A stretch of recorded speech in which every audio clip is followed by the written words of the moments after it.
On this week's episode of The Geek State, we have Tony Thaxton from the band Motion City Soundtrack to talk about his awesome Star Wars music project called Cloud City Soundtrack. Plus, we have news from Nintendo, Disney, and a great legal and free way to get your local TV channels. That and so much more on this episode of The Geek State. So, how we doing? Leia, how's the soup? You ever had soup this good? Yes, on Alderaan. Hey, princess, let it go. Stand by alert. This is it.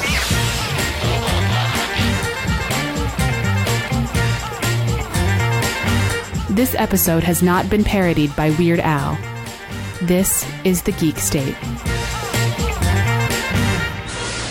Welcome, everybody, to a brand new episode of The Geek State. This is the podcast all about all the cool stuff that you love, all the geek stuff, Star Wars, movies, video games, comics, and so much more. My name is Chris, and joining me, as always, my buddy James. James, we've got a big show this evening. I'm very excited to get things underway. It's gonna be the standard length, but twice the action. Yeah. It's like a action figure with one of the like buttons on the back to give it karate chop action. Oh yeah. This is the karate chop action episode of the Geek State. Exactly. There's a little button that makes lights and sound happen. It's gonna be fantastic. Last week you talked about your adventure going to the Ring of Honor wrestling experience, and that kind of motivated me to go and do something I had never done before. You know what? That's not 100% true. I have done this before when I was a kid, but now these things they're popping up everywhere. It's these axe throwing, like, places. Like, you go and you can learn to throw an axe, and there's games and stuff, and there's a bunch of people and a lot of people who'd never even shot archery or anything, but like axe throwing, like holding, taking an axe and lobbing it down a kind of like a bowling alley. It felt a lot like darts. Have you done this yet? I have not. No, I have not done throwing axes yet, unfortunately. It just hasn't fallen into my schedule. There is a place up here that does it. I've noticed two things have been growing in popularity: axe throwing and going into a room and just breaking things. There's businesses for that now, where you just pay to break a copier. Well, I thought you were going to talk about like the whole escape room thing, because this place had those two. This place had both. This had an axe throwing range, had 4 different bays. We got put on a team. They force you to come up with your axe name, so you can't go by your real name. You put a name tag on, and you have to come up with whatever your axe name was. Did you pick Gimli? No, we should have, because everyone else, it was like a play on the word axe. So you were trying to be, like bad axe example, or I would have been Axel Throws. Oh, jeez. I did Caught in the Axe. That was like Caught in the Act. That was mine. I did really good. I will say the first 8 throws, I got so frustrated with myself because, again, I did this when I was a kid, like at Boy Scout camp, and every time I was throwing, because they made you throw two-handed, so like over your head, overhead. Yeah, and I wasn't used to doing that. And again, I didn't really do axe throwing; it was more tomahawk throwing. Again, Boy Scouts, but the first 8 throws. It's just Scouts now, okay? No, it's Scouting BSA. Okay. Just to keep things factual. But so the first 8 throws, it just would slam against the wall, fall to the ground, and you have to do that walk to go get it off the ground, and it's not as satisfying as pulling it out of the wood. And I literally was so disheartened by it that I was almost like, let's just go. Like, I'm done. Like, this isn't working. And then the way they said you would like to use your like non-dominant foot and all this stuff, and I'm left-handed, but I'm right-footed in like soccer, so I was doing it all kind of right-handed.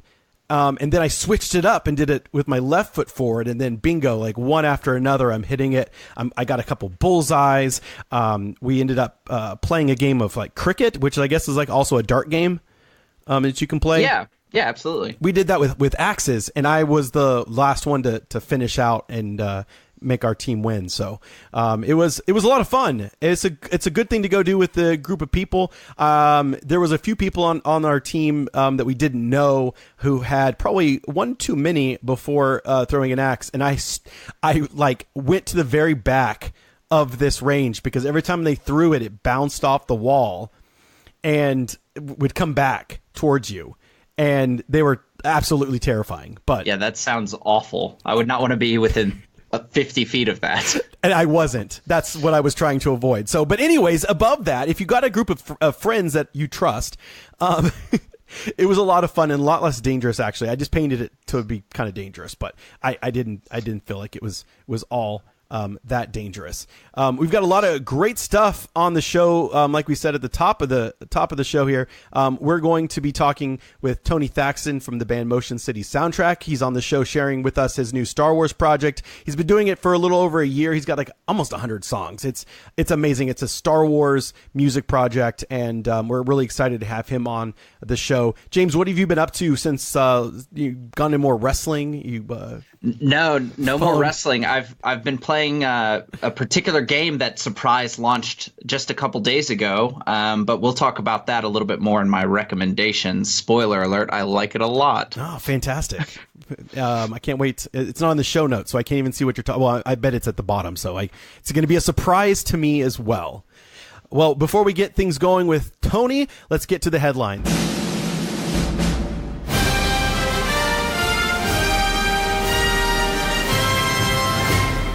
So I know a lot of my friends, and probably you listening at home, you're looking for ways to cut the cord. You're subscribed to everything like I am. You're on Netflix and Hulu, and pretty soon we'll need Disney Plus and everything else. But you might be looking for a way to get your local TV. You can't miss out on your local news, your sports, whatever. But maybe if you're like me, I don't live in an area where I get good reception. So if you live in a city and you're trying to get your local stuff, you put an antenna up and you hope to get some stuff, but sometimes you don't. Well, I stumbled across something that I thought was pretty cool. It's called locast.org. So like local, but cast, LOCAST.org. It's this new service that's providing, basically what you could pick up with an antenna. So if you were in Dallas, you could get like 14 or so channels with your antenna. Well, this will give you all of those channels in high def. And here's the cool part, James. It's free. And that is a cool part. It's the coolest part about it. And you might be wondering, this sounds a lot like a service that was called Aereo back a couple years ago. And we talked about this on S'more Geeks when Aereo launched in some of the cities close to us, where you would pay, $10 a month and you're essentially renting your own antenna, and then they send you the signal via the internet. You had to be in the local area and all that stuff for it to work. But they got shut down because it was essentially retransmitting, and they were making a profit off it, even though it's saying that, well, we are buying, you're basically just renting an antenna. What the antenna picks up is we're not charging for. Well, the difference here is Locast is a non-profit that is using this as a service, and it seems like right now, from some of the coverage from like The Verge, is that the broadcasters aren't wanting to challenge this because the way that this company is structured, they're scared to see what will happen in court, because they're worried that if it does show as legal, then that opens a whole floodgate for a whole bunch of other stuff.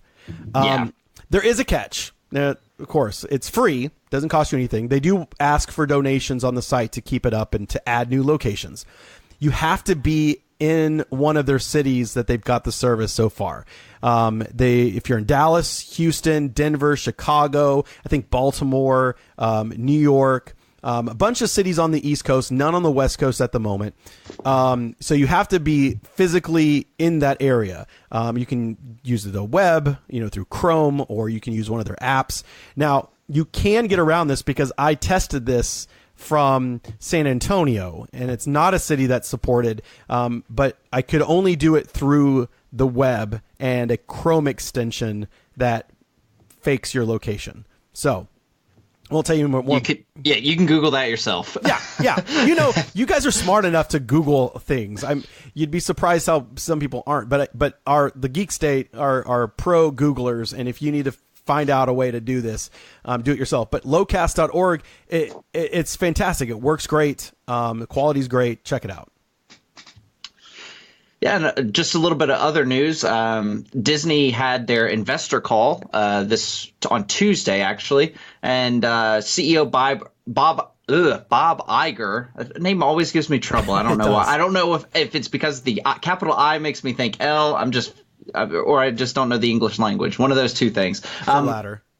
Yeah. Neither here nor there. But he said again that Fox will continue to be the avenue for Marvel's rated R and adult-focused films like Deadpool. He said, quote, "So we're not in any way confusing the consumer." He said that means that a third Deadpool film might exist under a Marvel banner or on an ongoing 21st Century Fox banner without being labeled as Disney or Marvel Studios project. Iger did not elaborate on whether that means the Deadpool films like Deadpool or Deadpool 2 won't be available to stream on Disney's upcoming streaming service, Disney Plus. However, said it would be more appropriate for Hulu, which Disney owns a majority share in. Yes. So, I mean, I think we all kind of saw that coming, maybe not keeping it as the Fox moniker, but keeping it as some sort of, subsidy. Yeah, Fox recently just, Disney Fox, when the merger is 100% all totally complete, will remain. It'll be just a different brand, a different label. Now, Bob Iger's already gone on record saying basically this, because a lot of people were scared, right? You know, Disney's buying Fox. What does this mean for stuff like Deadpool? Where are they going to make every Marvel film PG-13? And he was asked by some banker on the call. Now, I actually sat and listened to the whole freaking investor call, hoping for a Star Wars title, which he did not give. But a lot of news outlets are covering this, saying that, don't worry, guys, it's still going to be there. He also said that stuff from like FX would be unaffected, that Fox is going, that brand and that company will still be able to do the stuff that they're doing. They recently just renewed The Simpsons. It was the weirdest thing to see Disney renews The Simpsons for another 2 years. So I wouldn't be too worried. I would be very surprised if Deadpool showed up on Disney Plus. They made it very clear that Disney Plus will stay in this very family friendly kind of mode. They want to make sure that everything is kind of in that realm. Doesn't mean it's all going to be G and PG, but it's not going to dip its toes in the rated R territory. Disney doesn't really like to do that. One other interesting thing, James, before you talk about what's coming up on the Nintendo Switch, is he kind of said something that was sort of almost, I took it as like a jab to the Last Jedi haters, because he was saying like the reason why Disney beat their estimates this year, they said they beat their share stuff by like 2%, whatever that means. They did good. They made lots of money. And he said the main reason behind that was the success of The Last Jedi and its merchandising and everything else that came along with that film. So, AKA Porgs. Yes. Disney is the house that Porgs built. Absolutely. Yeah, so you mentioned it very briefly, but we just want to touch on this real quick. We've been trying to keep you abreast to any new Nintendo Switch Vault games, I guess is what you could call them, the NES Classics. But this week, Nintendo is adding 2 games to that. It's going to be Kirby and Super Mario Brothers 2. So Kirby's Adventure, I think, is the NES one. But both of those are excellent games, and you should definitely check both of those out. Yeah, I'm excited. I actually, and I want to talk about it maybe on another episode of the show, but I own both the SNES Classic and the NES Classic, and this isn't new news. We've known for a long time that you can plug it into your computer and add games to it. And I've been really reluctant to do it up until recently. I was watching some stuff on YouTube and some tutorials, and kind of was secure in the fact that you could roll back in case something messed up now. So there was a little bit of like this insurance that, well, if I mess up my SNES in the process of doing this, I can reflash it and get it back to normal. So I a couple nights ago plugged it in, used the little program that's available through Googling. And you're just a little pirate today. I always have been. We need to bring Jessica on because back in the day, I introduced her to Napster in her dorm room, and I remember just like the kind of joy you find with realizing that at that moment in history when Napster was this thing on college campuses. I'm also dating myself. This was probably 99, and like every song she searched for, she could find. So I would love to get her on and revisit that history. But excited. I really like Kirby's Adventure. It's a really solid game. I feel like it's aged really well. And I have a Super Mario 3 is still my favorite. And while Super Mario Brothers 2 is not really a Mario game, it's one that I remember fondly. It's like that and Mega Man 2 just really stand out in my head as really important games from growing up. So I can't wait for that to hit the Switch. Take out the officials counting. This is a feature presentation. And now, on with the show. All right, we're very excited to have Tony Thaxton on tonight. You might know him best from the band Motion City Soundtrack, and now he's the creator behind Cloud City Soundtrack. Tony, welcome to the Geek State. How are you, man? I am doing all right. Thank you so much for having me. Absolutely. We're just talking about what was going on in the world of geek, and excited to talk about some Star Wars, because if you're a listener of the Geek State and know that anytime something Star Wars comes across our desk, we're super excited to dive right into it. So before we get into the cool stuff that you're doing right now, before we get into Cloud City Soundtrack, can you give us some background, man, into your Star Wars fandom? Like, what's your earliest memories of Star Wars and potentially like how it impacted your life? Well, for me, it was kind of just always there. I am 40 years old now. And so I was born the year after Star Wars came out. So, it was already around, but not for too long. And, it's one of those things like I don't have a memory of seeing it for the first time or anything like that. It's just like it was just kind of always there. And I always had the toys and all that. And so it's a huge part of my life and always has been and never went away or anything. And, I had so many of the toys when I was a kid I had the majority of the figures. I didn't have as many of the ships, but I had most of the action figures. And back then, it wasn't as easy to watch the movies anytime you wanted. Oh, I remember. Tony, we're approximately the same age, so I okay. remember this period of time in great detail. Right. Okay, so I'm in good company. You are, yeah. James okay. James is on the young end. Like he's a good 10 years younger than us, and is comes from the era where it was always available on video cassette. I had to wait for the TNT or TBS marathon like everyone else. Okay. We had to wait till network TV. Yeah, exactly. So I think I remember, catching it on regular TV here and there, maybe, and then I can remember having like certain action figures. I feel like I specifically remember having the Gengar figure, nice. And but the thing I remember about it is not having any idea who it was, and wasn't even positive it was a Star Wars toy. It was in with all my Star Wars toys, but I was like, what is this guy? Like, he doesn't look Star Wars, and I don't remember him from anything. It's like, why does he have a diaper wrapped around his head? Like, who is this? You couldn't pause live TV to on the Star Destroyer when Vader's there with all his bounty hunters. Like, if you blink, you miss him, but he's an action figure. Exactly. So yeah, that's one of that memory kind of popped into my head recently of how I just remember then seeing the movie again one day and being like, oh, that's who that is. Okay. So yeah, just things like that. And and then Jedi is the first one that I remember seeing in the theater and everything. So that, Is it your sentimental favorite? Because I've talked to a lot of friends who are, who are too young to see Star Wars when it first came out, but Return of the Jedi, it may not be it's definitely not the best when it comes to, as a film, but yeah, but it's still, for a lot of folks who are, around our age, like it's their favorite, but it's not the best. Like when you ask that question, typically the best is always Empire. That's default, right? But Return of the Jedi always pops up as being like your favorite if you are, born right at that cusp of not really being old enough to see the original or Empire in theaters.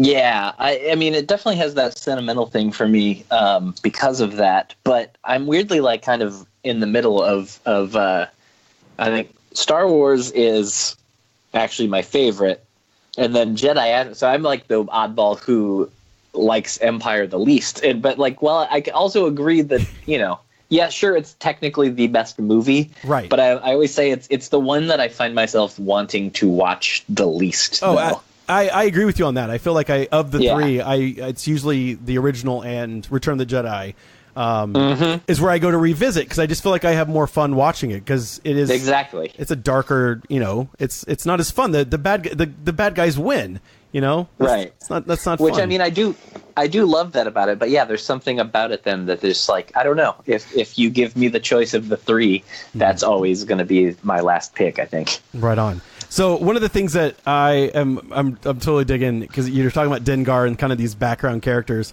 is some of the stuff that you're doing with the Cloud City soundtrack project. So for those who are unaware of what you're doing nowadays, can you tell us about the Cloud City soundtrack? Yeah, well, I have a Patreon page. I'm going right into the plugs. Yes, plug Patreon away. Yeah, patreon.com. Plug early and plug often. Yeah, so it's Cloud City Soundtrack on Patreon, and it was just I had been doing a Patreon page for a little while, and I was doing random other things, and it just, I don't know. I was kind of enjoying it, but I felt like it was a bit of a mess, and I didn't really have an exact thing. It was just kind of a mix of different things.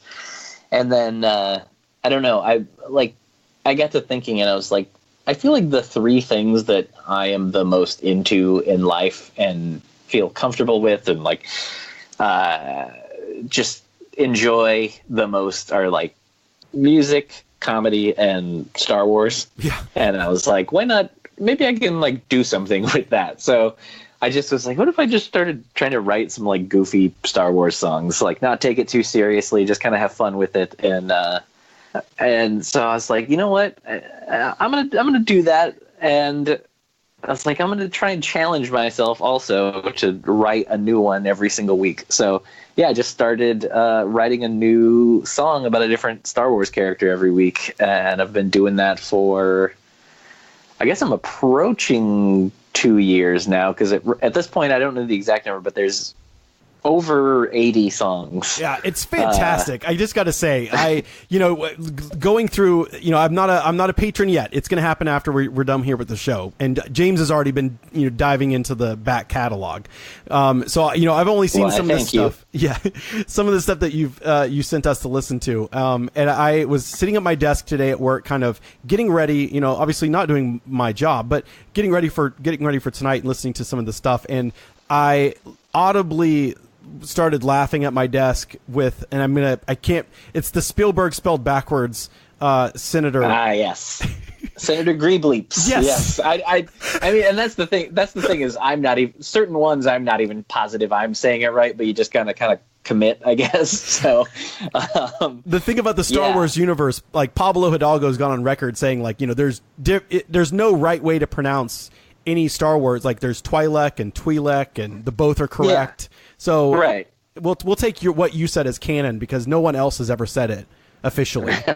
Perfect. Yeah, I mean, they don't even say certain names the same way in the movies half the time. No, so there's Han. Actually, my Han. Yeah, exactly. Leia, which I have a Princess Leia song that's actually kind of about that. So there you go.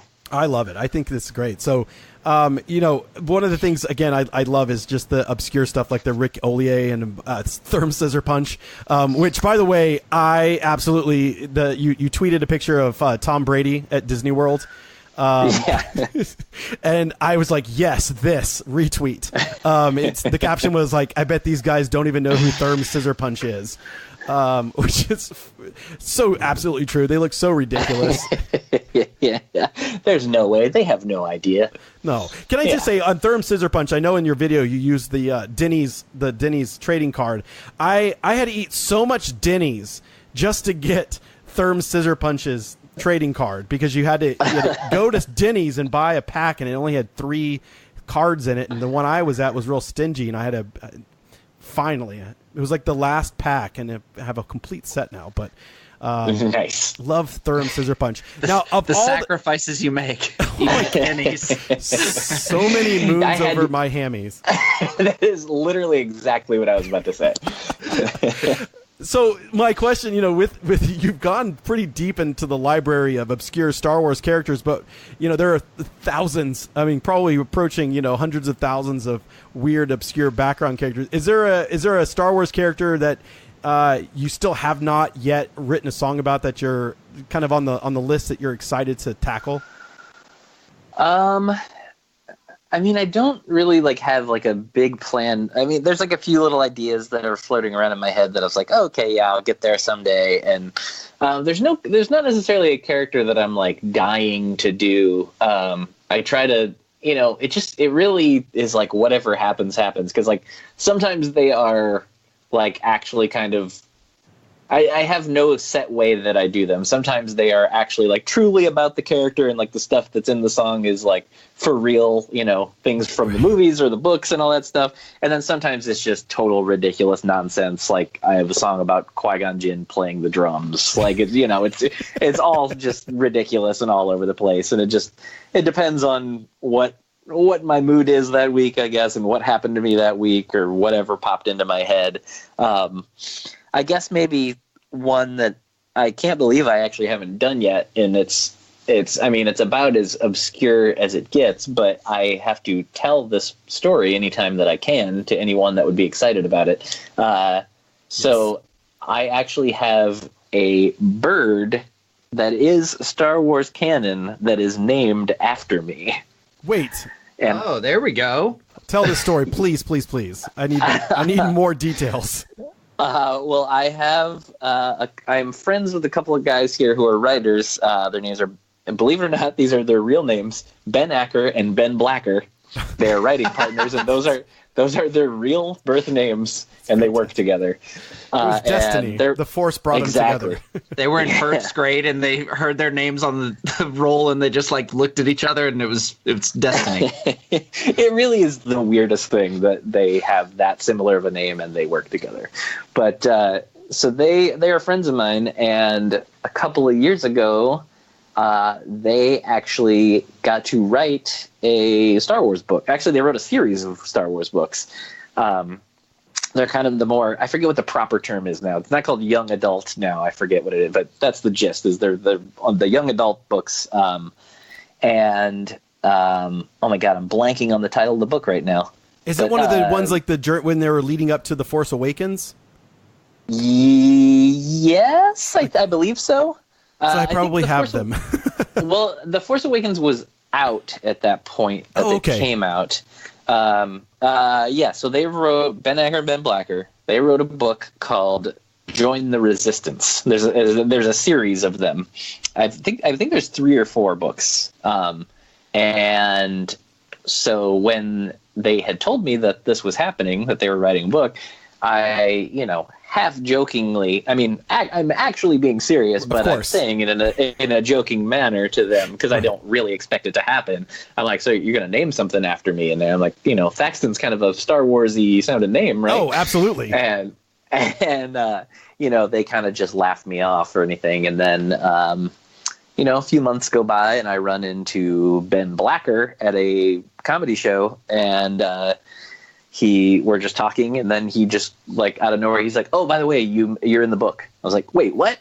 So, that is awesome. There is a book. There is a bird in the book called the Duns Thaxton. They changed the spelling on Thaxton, but I'll take it. He didn't want to use an X. He thought it was too sci-fi, so they changed it to CKS. Is there a Wikipedia entry on this guy? There is. Oh yes. my gosh, we will link this in the show notes. That is, yeah, that's incredible. I think. Yeah, that was a big day in my life when that happened. James, we haven't interviewed that many people on this show or the old show, but I think Tony, you just became the coolest person we've ever had on this podcast. Especially, well, yeah, Chris McDonald was an absolute joy. We had Shooter McGavin, so that's awesome. Heavy competition. For real. He could not remember what show he was on. Let's just say that. So I kind of have a follow-up question, and this is going to be another shameless plug here, but there is a tier on your Patreon. So the way Patreon works, obviously, there's tiers, and you can donate the amount that you want, and there's different benefits for that amount. And one of the tiers in your program is to write a song. You get to suggest the topic of the next song or of a song. And I was just wondering, has anyone ever suggested a topic that you struggled really hard to, whether the name didn't fit in a hook or you couldn't come up with the comedic presence? Because that's the two things that you have. It's Star Wars and it's funny, right? So is there anything? Yeah, well, that's the hope, anyways. Yeah. You're succeeding. When you do it every week, sometimes you're like, oh, this one, I don't know if they're not all zingers. Sometimes they can all be gold. Yeah. I got to be honest. If I, that tier is kind of the priciest one I offer, and so if I'm being honest, no one has actually done that one yet. So, no one. Let me just tell you that I will be the first person. I demand that it is about the Thaxton bird. Wow, I like where your head's at. I've had a whole lifetime of hearing that name, so I've got plenty of thoughts. So you've heard plenty of taunts and jokes about the Thaxton name. Yeah, well, let's just say that my name is Tony Thaxton, and when I was a freshman in high school, my family moved. I was the new kid in school at the same time that Tony Braxton became popular. Oh boy! So yeah. Great combo there. So just to kind of wrapping things up just a little bit, remind people where they can find you, because you're obviously all your newest stuff, the back catalog, that's all on Patreon. Can you tell everybody else where they can find you on Twitter or Instagram, or how else they can support the project? Sure. Yeah, it's patreon.com/Cloud City Soundtrack. Is where you can get all those, and it's only $1 a month if you want just the songs, and you'll get immediate access to all 80-something songs, and then there's a new one every week. It's only $1 a month to do that, so that is on Patreon, and then on Twitter and Instagram, I'm at Tony Thaxton. I do have a YouTube page, and those are harder to find, but I guess just search Cloud City Soundtrack on YouTube, because I try and post a video every week for some of the back catalog, as just a way to kind of get those songs out there a little more. So those are a good way to share with some people if you find one that you like and get it out there in the world. But that's kind of that's where you can find me. And TonyThaxton.com is my website with all the other different things I do with different music projects and whatever that I'm doing as well. So other things that aren't so silly. So before we say goodbye, and until next time, we hope you come back with some new stuff, especially when we get the title for episode 9 and some other stuff that's coming down the pike. We'd love to have you back to share some songs about the upcoming Star Wars movie. Before I want to ask a really important Star Wars question. It has to do with music. You're watching Return of the Jedi. You're in Jabba's palace. Which song do you prefer, Lopty Neck or Jedi Rocks? Oh my God! How is this even a question? Here's how I will answer that question. So many people have such harsh feelings toward the prequels, and while I'm not a prequel hater, I don't love them, but there's a lot of things about them that I do like. I think that Jedi Rocks is the worst thing that has happened in any Star Wars movie ever. I hate it so much. It is incredibly jarring. It's incredibly jarring to be cut from. especially when the first time we saw it, the special edition, right? Because you're expecting Lopty Neck, and then all of a sudden here's this Yo Jowza guy.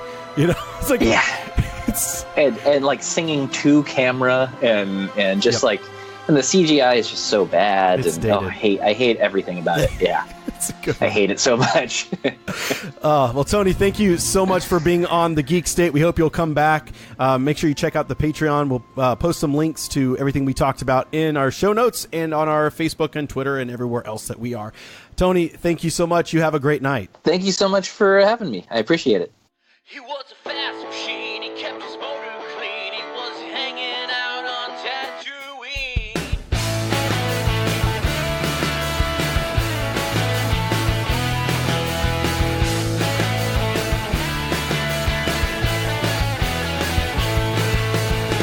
He was just like a dog, hunting all of those bounds in those sights, remote satisfied and all the surrounding counties.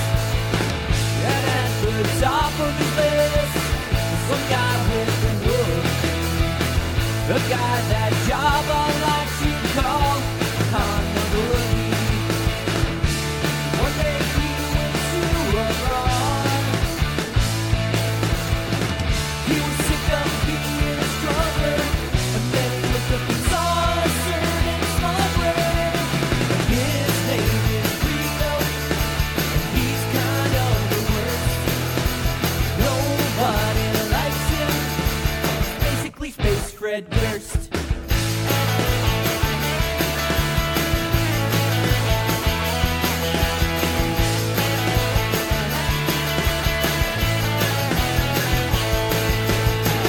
He can't believe his luck. He found him at a bar, and without a trace of Boba, Bosk, or Dengar. Going somewhere solo, he said, as he pulled out his blaster. But looking back, he should have pulled the trigger faster. Han Solo left Greedo for dead, and the bartender made him of Greedo's guts and gave them to Jabba the Hutt. But is that even Kevin anymore? But is that even Kevin anymore?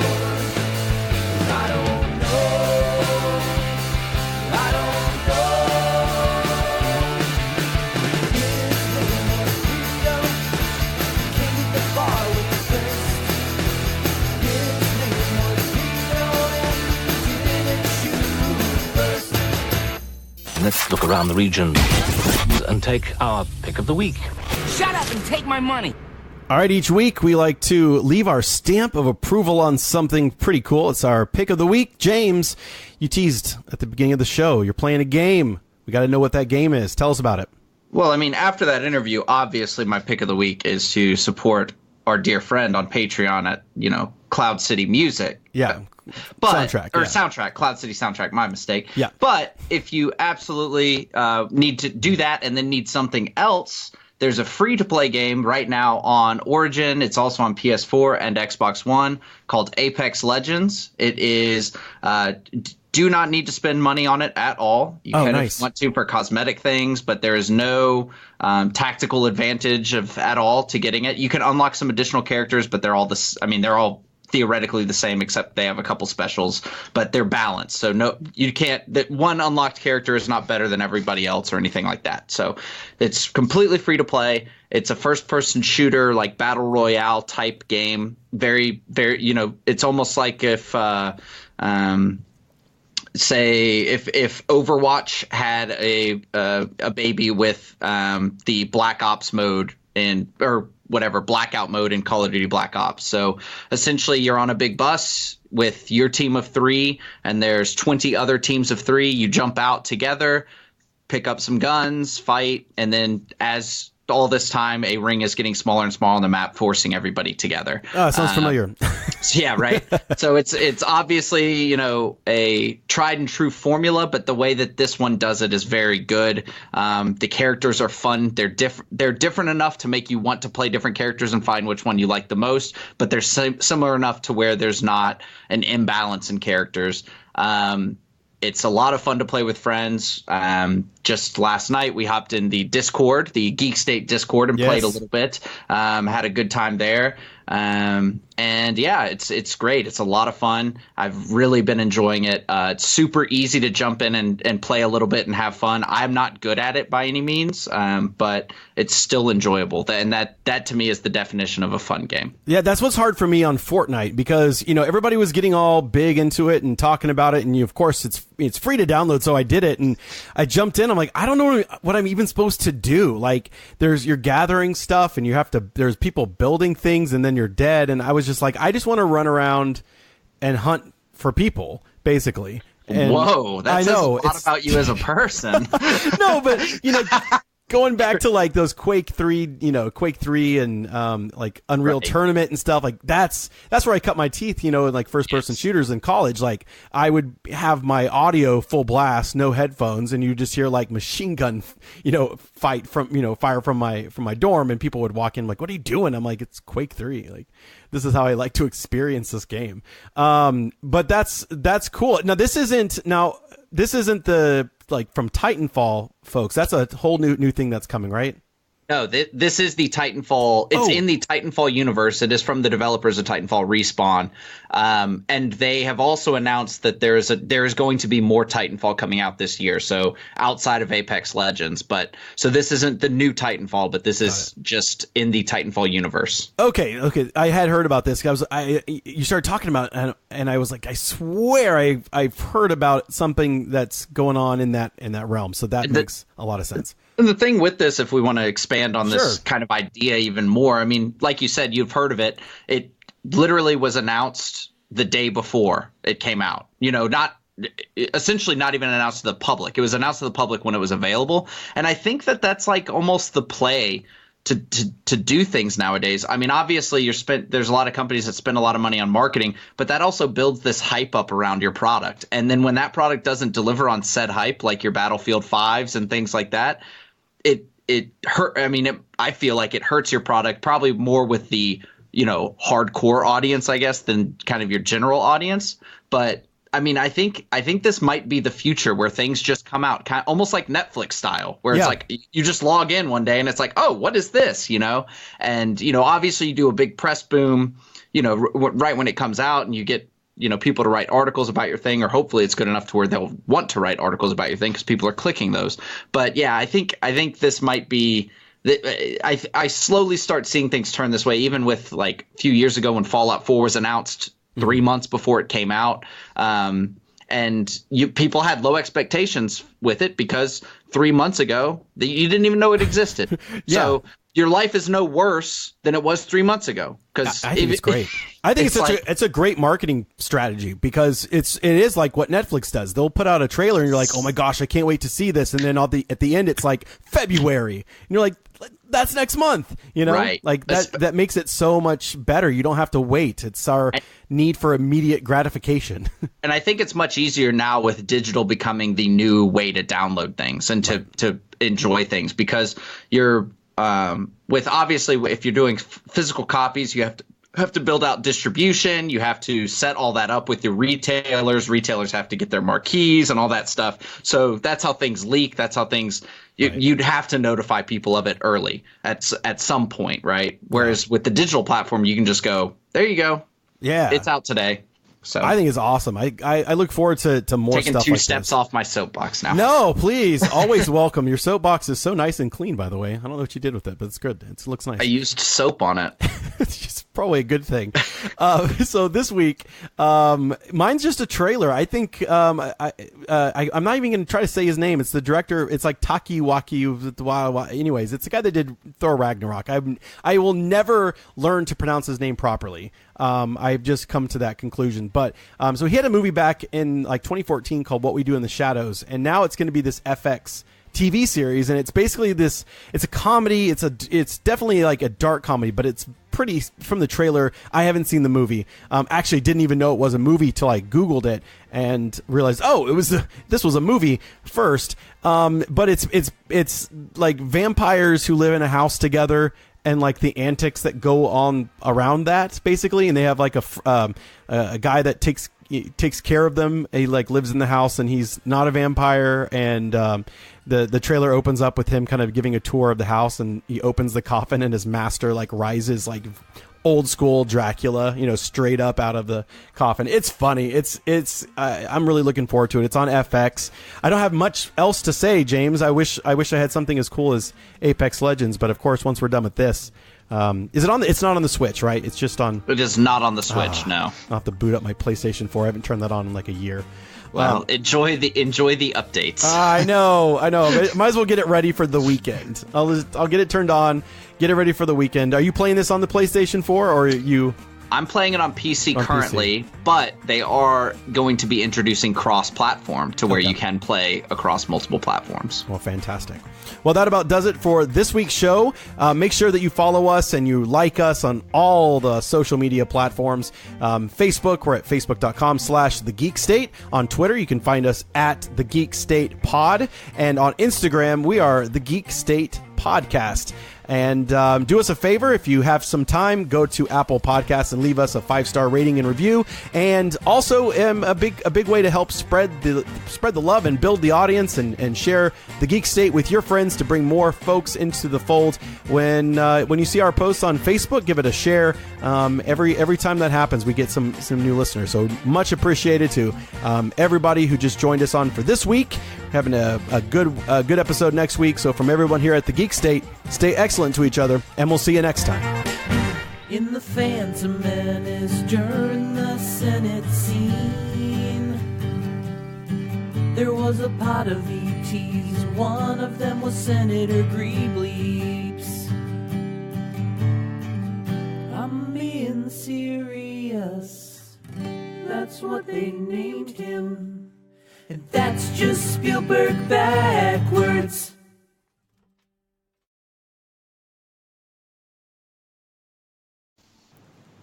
So, Tony, before you go, I want to share with you a really brief, I promise, very brief Motion City soundtrack story I have. Okay. So, when in 2003, I was working at a summer camp, and the nearest town was about an hour away. And we had all been talking about Motion City soundtracks. They were talking about this band, and we all were excited about it. We don't have the internet. We have none of this stuff. We've been listening to the same CDs that we've had with us the whole time. And I had an afternoon off, and I was given all this money. Like all these counselors on this row of cabins were like, "Are you going? Hey, will you buy me the sound? Will you buy me the CD?" So I drive to town. I get to the little shop called Hastings, which is like a movie music type of store. And I'm looking through the whole, rock, pop, that whole section. It's not in on the top shelf on that section where it's like, here's the new releases. And I'm getting so frustrated because I think I know where this is going. I'm not going to say it, but I think I know where it's going. You're probably absolutely right, because I go to the person at the front, and I'm like, where is this album? And they help me look through it. And I'm just thinking, like, I'm going to come back to camp this absolute failure. That everyone was so excited about this. And the person was no help. And I was about to leave, and then I got the idea. I was like, I bet these country middle of the nowhere folks misplaced this. And sure enough, there it was, new releases in the soundtracks section.